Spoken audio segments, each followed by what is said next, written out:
apareció por primera vez en los centros educativos religiosos, pero hoy el uniforme es cada vez más común en todo tipo de colegios. Una forma de vestir que acaba con las diferencias socioeconómicas de los alumnos y supone, en muchos casos, un ahorro para las familias. En Burgos hemos visitado una de las pocas fábricas que los confecciona en Castilla y León. Nosotros uniformamos mucho a centros que no son españoles, pero que están ubicados en España. Por ejemplo, colegios británicos. Y esos tienen muchas prendas. Para cada actividad tienen una prenda determinada. Ella hace el diseño, hace todo el escalado de todas las tallas, combinar las distintas piezas que componen ese patrón. Cada tabla sale de un color, unas oscuras, otras claras, y para que esto salga así, yo tengo que meter en un determinado punto la tela. Los talleres procuramos buscarlos en Burgos o en Castilla y León. Procuramos que sea muy cercana para controlar muy bien la calidad. A mí me enseñaron donde Víctor, industrial en Valladolid, y llevo muchos años haciendo faldas plisadas.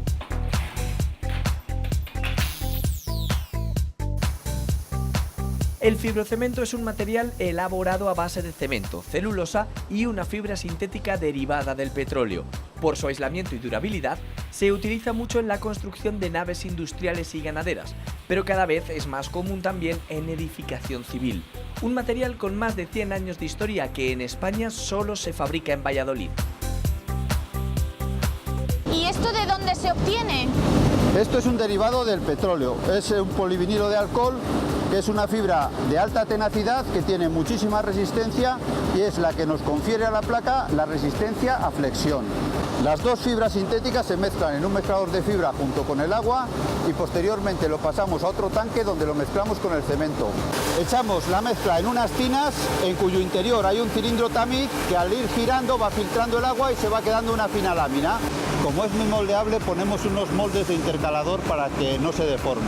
¿Y qué tenemos que hacer para solidificar esto? Esto lo tenemos que meter en un túnel en el cual tiene que estar al menos 8 horas y a unos 65 grados centígrados.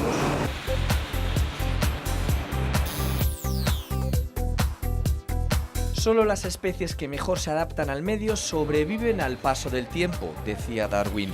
Y lo mismo puede aplicarse al mundo empresarial.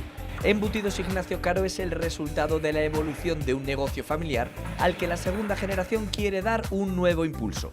La calidad de los productos tradicionales, sí, pero con una visión comercial mucho más global. Sobre todo fuera de España, sobre todo en Alemania, que también tiene tradición de embutidos y nuestros embutidos tienen muy buena aceptación. Allí es donde más va destinado, también a Inglaterra, a Polonia. Porque al fin y al cabo la tradición es podríamos decir que es un mecanismo de éxito, es descarte y así han ido haciendo pues, nuestros adobos, los embutidos, las salazones. Si nosotros pusiéramos esta fábrica igual orientación en Santander, seguro que salía distinto. Y si lo ponemos en Huelva, seguro que sale distinto. Con lo cual el territorio también marca mucho. Define el embutido. Esto es un capricho de mi hijo que a partir de ciertas especias descortezó una papada ibérica para partirla finita y poner con una gota de aceite y algún otro entrante para aperitivo. Comienza Hecho en Castilla y León. El uniforme escolar es ajeno a las tendencias y, al contrario de lo que ocurre con otros sectores de la industria textil en España, su producción ha aumentado en los últimos años porque los padres apuestan por el producto de calidad confeccionado en nuestro país. Hoy visitamos en Burgos una empresa que los elabora para más de 500 colegios.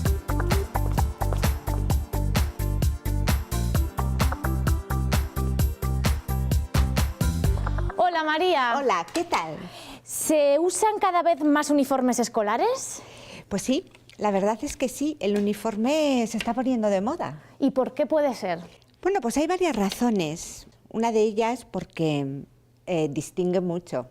Los colectivos infantiles que van con uniforme, yo creo que son un poquito más elegantes, más selectivos que el resto de los niños que van sin él. Otra de ellas para las mamás, que es muy cómodo. Te levantas por la mañana desde el mes de septiembre y les pones siempre lo mismo y no hay que pensar en más ni hay que discutir con los niños. Y hay otra razón importante para los colegios. Los uniformes cada vez se venden más en los centros escolares y es una fuente de ingresos muy interesante.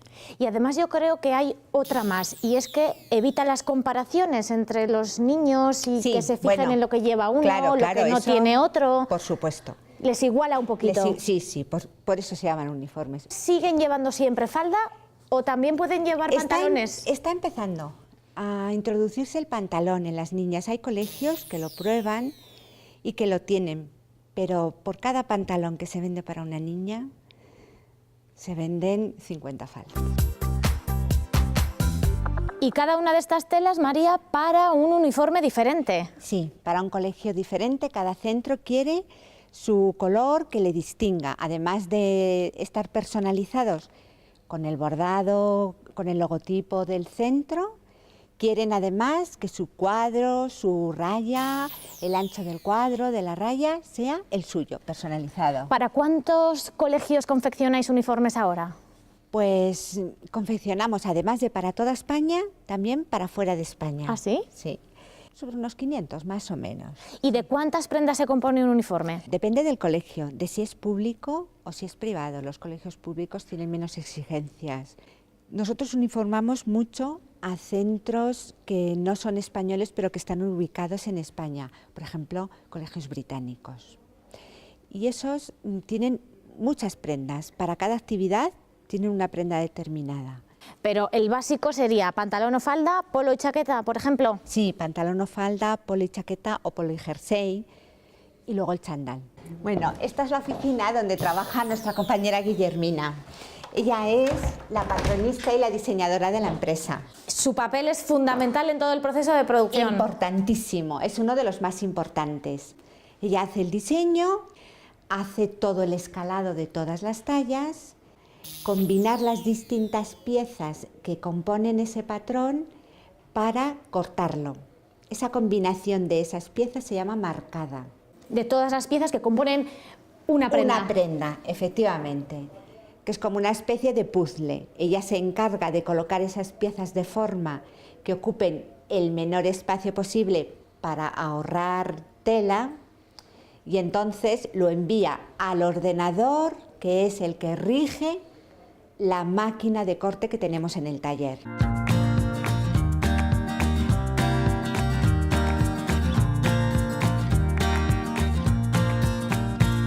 Estoy sacando los patrones de este pichi, que como podéis observar lleva muchísimos pliegues, muchísimo tejido. Aquí tengo varias piezas, esto sería solo el cuerpo delantero. Esto sería esta pieza, ¿verdad? Exacto.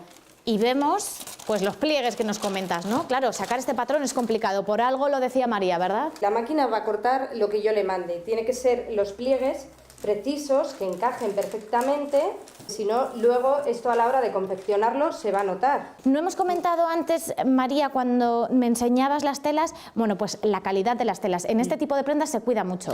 Mucho, sí. Este concretamente es una sarga de lana, lleva un 45% de lana.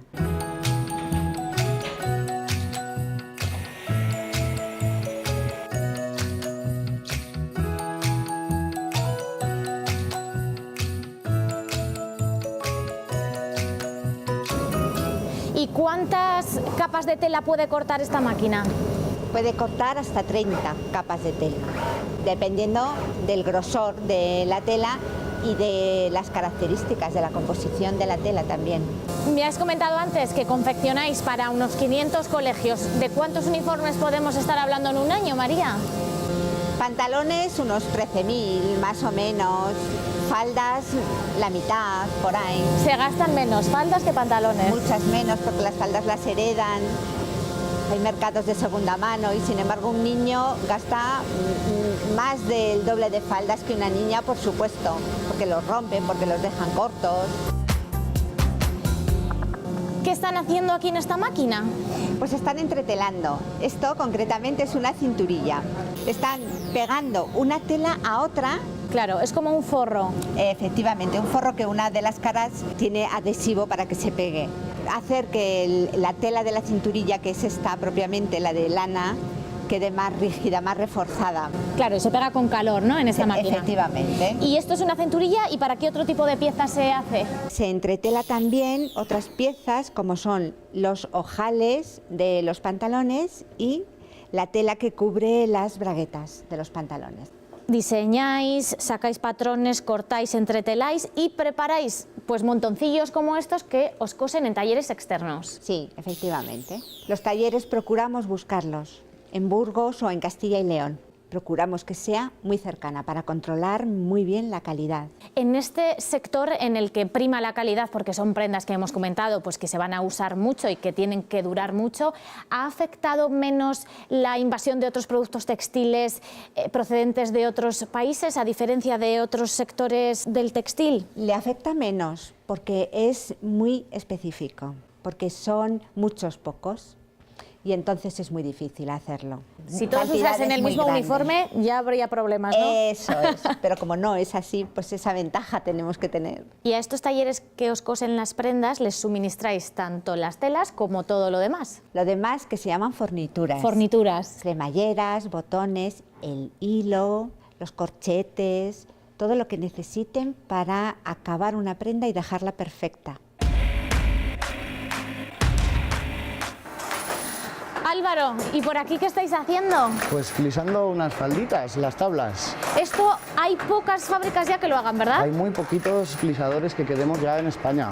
Hace unos cuantos años hubo mucho boom con los plisados. Hombre, ahora está volviendo. Ahora Sí, se está muy de moda. vuelve a ver las falditas de tablas de moda. ¿Y cómo funciona la máquina? ¿Cómo se hacen las tablas? Mira, esto es una falda casada y consiste en que a la hora de ver el plisado, cada tabla sale de un color, unas oscuras, otras claras. Y para que esto salga así, yo tengo que meter en un determinado punto la tela y dar una determinada medida para que no coma ni más ni menos y se respete el dibujo. Claro. ¿Y cómo se va formando la tabla? Pues mira, la tela le va entrando aquí y una cuchilla la pilla en el punto que cae y con presión la pasa a este cilindro que está con calor y ahí fija la tabla. ¿Y por qué las tablas no se deshacen nunca? Porque después de pasar por este calor pasan a esta caldera de termofijado que mediante vapor de agua y presión se mantienen fijadas aunque se laven.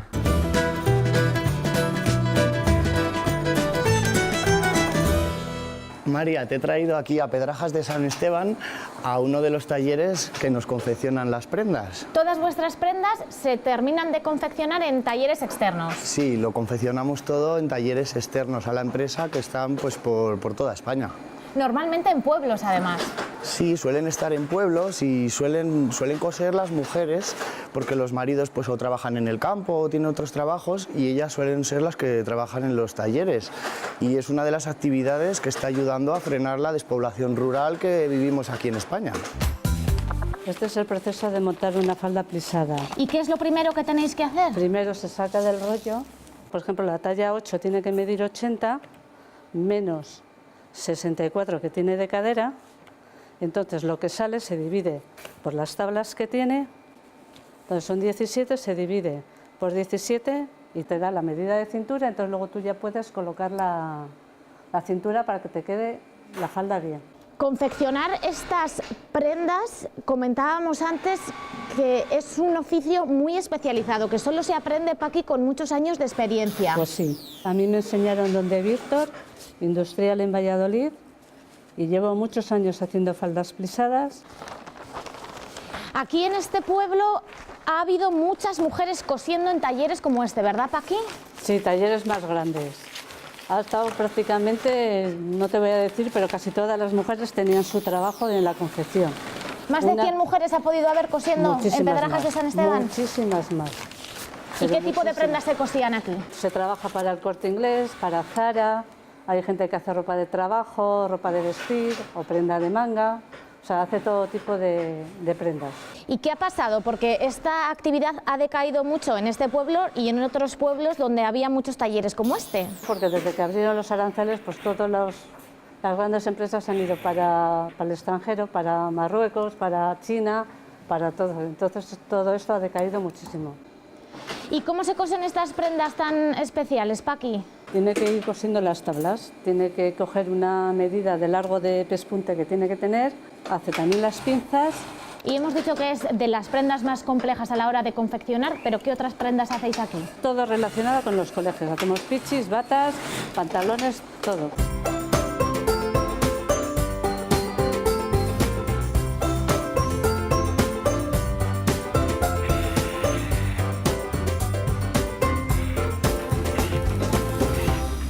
Después de haber cosido las tablas, se termina poniendo la cintura, que es lo que estás haciendo tú ahora, ¿no, Paqui? Claro, sí. Lo único que quedaría luego ya, hacer ojales y botones. Si no queda la cintura bien, pues a la niña se la puede quedar grande, la puede quedar pequeña la falda. Claro, pero ¿la talla solo afecta entonces a la cintura? La talla solamente es para la cintura. Por tratarse de una prenda como muy estacional, que se compra fundamentalmente al principio de curso, ¿también es estacional vuestra actividad? Ya no paramos en todo el año.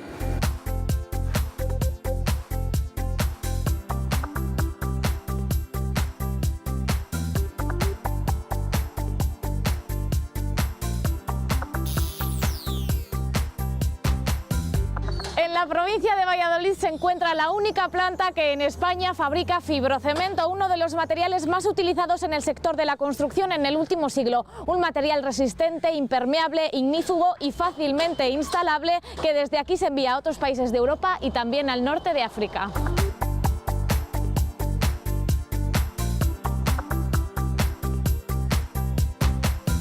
Hola Javier. Hola María. Buenos días, María, Fernando. buenos días. 10 años acaba de cumplir esta fábrica. Esta fábrica de Portillo es la única fábrica de fibrocemento que hay en España. Aquí fabricamos placas y paneles sándwich para cubiertas. Y en esta fábrica trabajamos 100 empleados y en los meses de mayor producción llegamos a 125 o 130. Pero pertenecéis a un grupo mayor. Sí. Euronit pertenece a ETEX, que es un grupo multinacional de materiales de construcción. ETEX es líder mundial en fabricación de fibrocemento y está presente en todos los continentes. ¿Y qué es el fibrocemento? El fibrocemento es un material compuesto principalmente por cemento y una composición de fibras. Esta composición hace que proporcione al producto final las características técnicas que vamos buscando, que son resistencia, incombustibilidad e impermeabilidad. En esta fábrica producimos todos los años del orden de 3 millones de metros cuadrados de placas y paneles para cubiertas. ¿Para todo tipo de edificaciones? Sí, para todo tipo de edificaciones. Nosotros estamos en el sector de la construcción residencial, de servicios y también en el agrícola ganadero. Hola Jaime. Hola María, buenos días. ¿Qué tal? ¿Qué tenemos aquí? Estas son las primeras materias que entran a formar parte de nuestra composición.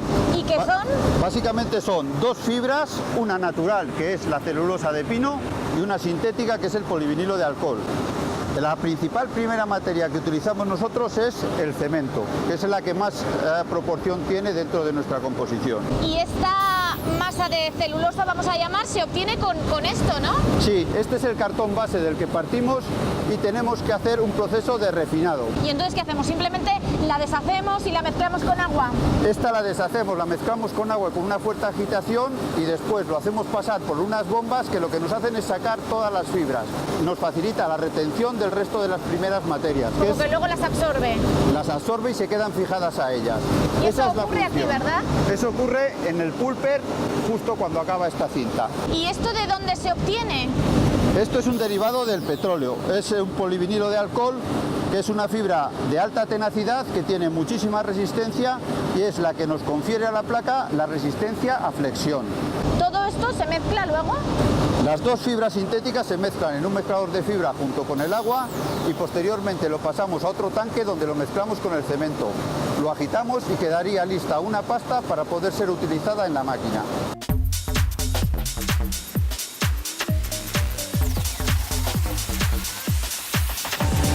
Hemos visto, Jaime, que la mezcla de todas las materias primas con agua resulta una mezcla prácticamente prácticamente líquida. Sí, es una mezcla líquida porque luego lo vamos a tener que transportar para poderlo utilizar en nuestra máquina. O sea que el agua cumple el papel de medio de transporte en este caso. Cumple el papel de medio de transporte y además el papel de hacer que el cemento pueda fraguar para que cree la estructura de nuestra placa y se endurezca. Claro, porque hemos dicho que el cemento es la materia prima fundamental en torno a un 90% de la mezcla. Sí, un 80 y tantos %. Para que te hagas una idea un poco de la proporción del cemento, si nosotros en 24 horas gastamos unas 300 toneladas de primeras materias, de esas 300 toneladas, 220 son cemento. Y con esta mezcla, ¿qué es lo que hacemos? Echamos la mezcla en unas tinas en cuyo interior hay un cilindro tamiz que al ir girando va filtrando el agua y se va quedando una fina lámina. Esa fina lámina, mediante unos cilindros la presionamos y la hacemos pasar a un fieltro que va pasando poco a poco hacia adelante, hacia un rodillo formador en el que se enrolla un número de vueltas adecuado para tener el espesor que nosotros queremos, que por ejemplo para esta placa que estamos haciendo ahora son 6,5 milímetros. Jaime, ¿y por qué se pinta? Se pinta la última capa para dar un color más intenso a nuestra placa. Podemos pintar, en este caso en rojo, que es lo que estamos viendo ahora, o bien lo podemos pintar en verde, en negro, en diferentes tonos de pigmento. O sea, solo una de las capas que es la que va a quedar visible. La última capa. Hemos formado en este cilindro, Jaime, una lámina con 6 capas. Exactamente. Antes de eso, en la mitad de la capa hemos metido unos flejes de refuerzo, que son los tambores que estamos viendo girar. Que vemos allí, ¿no? Eso es. Una vez que tenemos formada esta lámina con el espesor adecuado, se corta y sale a los telares en forma plana y moldeable. ¿Y estos flejes de qué material son? Son flejes de polipropileno, son muy parecidos a los que se usa comúnmente para embalar. Hacia la mitad de la placa es donde colocamos nuestro fleje de refuerzo.